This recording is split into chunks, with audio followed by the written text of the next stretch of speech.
ask you about one of your favorite subjects, the military. Yeah. You've talked a lot about this recently. What is happening to our military? Is it becoming woke?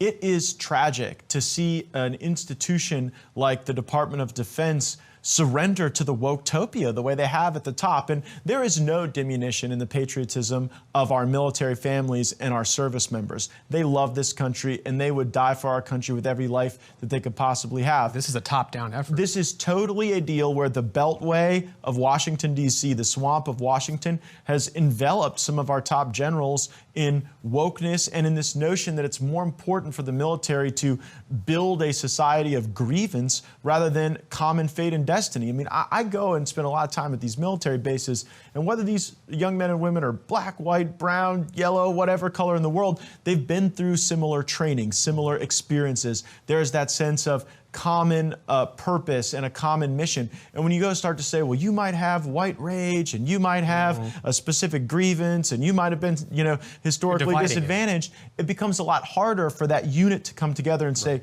that they're one unit and that they're all working to protect the country. Right.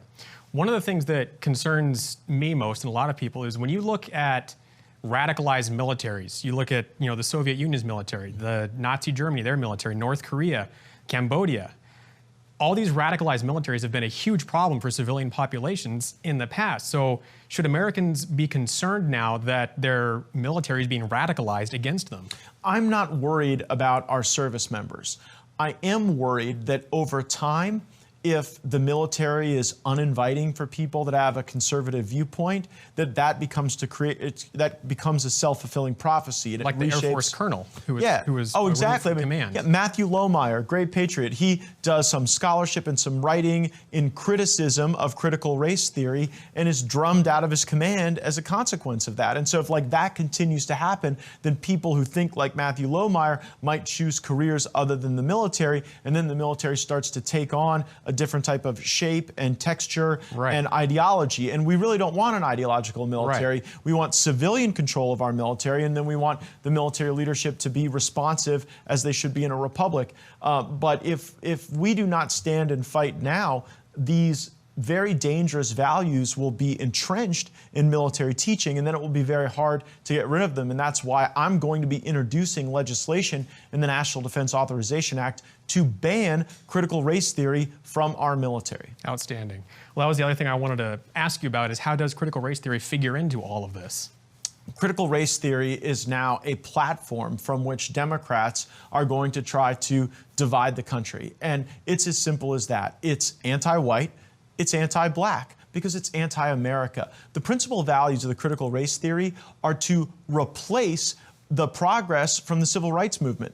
Dr. King preached integration, colorblind public policy, the notion that we would all hold hands with one another and rise as one great country. And now the critical race theorists are ethno-nationalists. They oppose integration and they say no policy can be colorblind, that every policy is either racist or anti-racist. And I think when we sort of over-racialize our country and when we view things only through that lens, we miss the fact that, we have a lot more in common with one another than we realize. And if we would appreciate those commonalities and be our brother and sister's keeper, then we could build a great nation for everyone.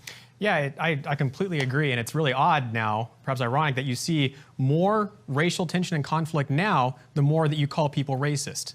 Well, the only way to be an anti-racist, according to the authors of the critical race theory literature, is to admit that you are a racist. So, it is self-defeating to enter this world that seems to defy objective truth. But even in the literature of critical race theory, they say objective truths, they don't matter. It doesn't exist. It's your subjective belief as to whether or not the world has treated you unfairly. And they also say that any difference, any disparity in outcomes can only be the consequence of racism. It can't be the consequence of anything else, of different ambitions or different objectives. And I think that if we start to see one another as individuals, we can do more to vindicate the values that Dr. King preached, to judge people by the content of their character, not the color of their skin. But the critical race theorists say, no, it's only the color of our skin that should really inform our perspective and our utility in the world. We're all Americans, and that's the only thing that matters. Isn't that the great privilege that we share? I mean, I've heard all about the white privilege and the male privilege is probably a tall privilege or a blue-eyed privilege. But it's the American privilege. That's right. We all share this great American privilege. And think about how many people in the world wish that they shared that with us.